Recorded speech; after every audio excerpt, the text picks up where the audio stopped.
warahmatullahi wabarakatuh. Waalaikumsalam warahmatullahi wabarakatuh. Terima kasih atas kesempatan dari teman-teman semua. Dan di sini langsung saja saya akan menjelaskan materi tentang proses perencanaan usaha sesuai dengan potensi diri berdasarkan prinsip pemasaran dan proyeksi keuangan. Nah, pertama, tujuan pembelajaran ini yaitu setelah mempelajari materi ini diharapkan kepada mahasiswa mampu memahami konsep perencanaan usaha, kemudian mengidentifikasi potensi diri sebagai dasar usaha, kemudian menentukan peluang usaha yang sesuai, menjelaskan prinsip-prinsip pemasaran, kemudian menyusun proyeksi keuangan sederhana, serta membuat rencana usaha yang layak. Pengertian perencanaan usaha itu sendiri adalah proses menyusun langkah-langkah yang akan dilakukan untuk menjalankan suatu bisnis agar tujuan usaha dapat tercapai secara efektif dan efisien.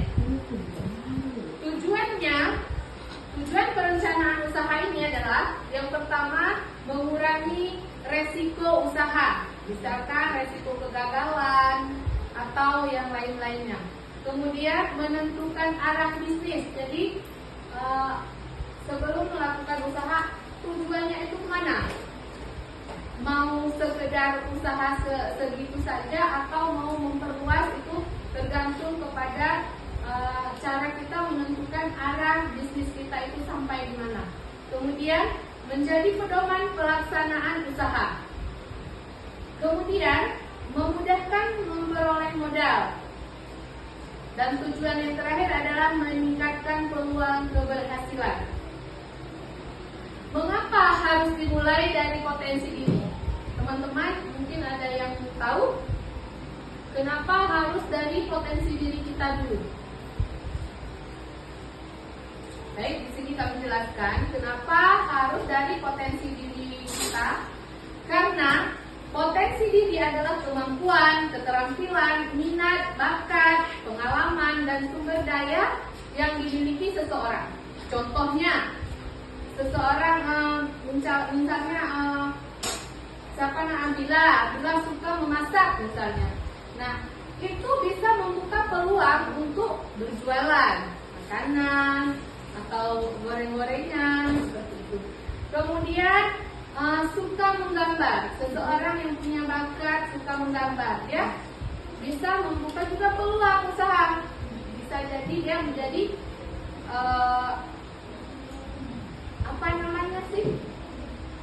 arsitek, ya, ataupun menjadi desainer, kan suka menggambar.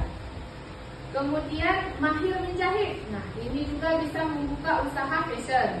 Atau lagi senang mengajar, nah, bisa jadi guru. Kemudian kreatif membuat kerajinan atau usaha remaja. Biasanya itu usaha-usaha rumahan, ya. Dan itu bisa berkembang apabila dia mempunyai kreativitas. Nah, usaha yang sesuai dengan potensi diri akan lebih mudah berkembang karena dilakukan dengan rasa senang dan percaya diri. Kemudian cara mengenali potensi diri itu seperti apa sih? Nah, ada beberapa langkah yang dapat dilakukan. Yang pertama, kita harus mengenali minat kita. Kita juga harus mengenali bakat kita, menilai keterampilan kita. Kemudian mengidentifikasi pengalaman. Jadi kalau tidak ada pengalaman juga itu kurang, ya. Kemudian melihat peluang lingkungan. Nah, di lingkungan kita misalnya apa yang dibutuhkan oleh masyarakat. Kemudian menentukan tujuan usaha kita tadi. Mau kemana arah tujuan kita? Mau hanya sekedar senang-senang aja atau mau membuka yang lebih lagi. Kemudian menentukan ide usaha. Nah, ide usaha dapat berasal dari masalah yang dialami dalam masyarakat,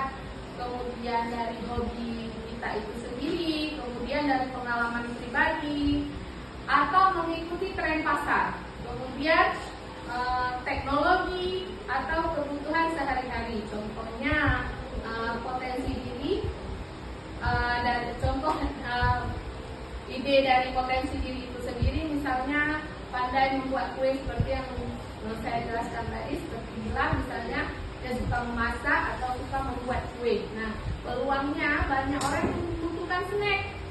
Kemudian ide usahanya usaha kue rumahan. Kemudian prinsip-prinsip pemasaran. Pemasaran merupakan proses menciptakan, menawarkan, dan melahirkan nilai kepada pelanggan.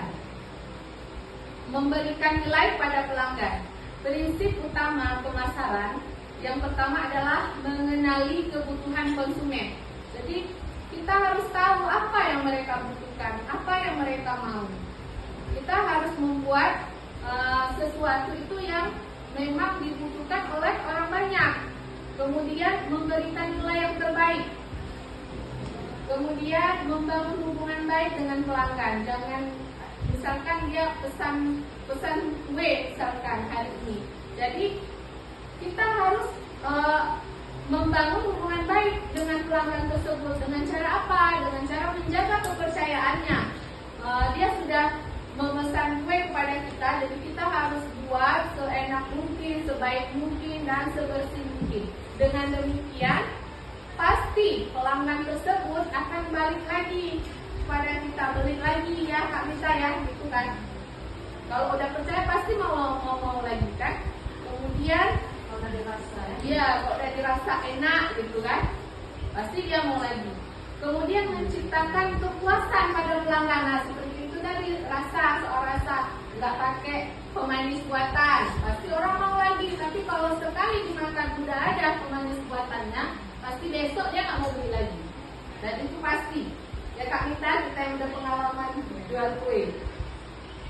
Kemudian ada konsep marketing. Saya singkat menjadi 4P. Yang pertama itu produk. Produknya harus berkualitas sesuai dengan kebutuhan masyarakat. Kemudian harga sesuai daya beli. Dan kemudian lokasi mudah dijangkau. Biasanya lokasi yang di dekat-dekat keramaian itu suka orang pergi ke situ karena mudah dijangkau. Nah, kalau kita buatnya di pelosok atau masuk ke dalam lorong-lorong, itu orang malas akan menuju ke situ, kecuali misal kita ada jalan lain. Misalkan kita membuat spanduk, membuat promosi-promosi lain, dan sudah memegang kepercayaan masyarakat, orang banyak. Jadi walaupun kita juga di pelosok, tapi kalau makanannya atau yang kita jual itu enak atau memang berkualitas, itu pasti juga dicari. Tapi lebih baik di tempat yang lebih mudah dijangkau. Kemudian promosi, memperkenalkan produk melalui media sosial atau brosur atau promosi langsung kepada orang-orang. Nah, slide 9, contoh strategi pemasaran. Misalkan siapa ya? Misalkan Rada suka membuat brownies bungkus misalkan. Nah, targetnya siapa? Rada. Target promosinya ya. Pasti Rada upload ke Instagram, ke WhatsApp, TikTok atau sosial media lainnya kan? Atau juga bisa langsung promosi langsung ke kayak misalnya kita ke kawan-kawan, aku ada ini loh, ada buat ini, coba deh, pasti kalian ketagihan, bukan seperti itu. Kemudian harganya harus dipatok, harus sesuai dengan yang kita rencanakan. Kemudian apa keunggulannya? Keunggulan kue si Rada tersebut, tidak pakai pengawet, itu tadi harganya murah, terjangkau tapi enak. Kemudian kemudian tidak pakai pengawet, kemudian fresh tiap hari, bukan 1 minggu sekali buat untuk 1 minggu. Nggak seperti itu ya, kalau itu kan nggak ada fresh lagi ya radanya. Tapi kalau setiap hari dibuat itu masih fresh. Kemudian siapa targetnya? Ya itu tadi, misalnya kita rekan-rekan mahasiswa, keluarga ataupun masyarakat luas. Nah, kemudian pentingnya proyeksi keuangan. Nah, ini nih paling penting nih Rada. Misalkan tadi Rada buat brownies tadi. Nah, harus ada nih proyeksi keuangannya biar tahu keuntungannya itu berapa. Nah, proyeksi keuangan itu adalah perkiraan kondisi keuangan usaha pada masa yang akan datang. Jadi bukan saat ini. Kalau misalnya saat ini Rada udah buat ini kue ini kalau kedepannya aku buat banyak nih, kayak mana ya proyeksi keuangannya. Jadi ada perencanaan. Kemudian apa fungsinya ini tadi? Fungsinya menghitung modal, mengestimasi atau menghitung keuntungannya seperti itu. Kemudian mengontrol pengeluaran.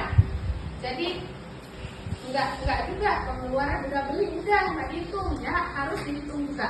Kemudian menentukan target penjualan. Nah, sampai di mana targetnya? Apa cukup kita di mahasiswa ini aja?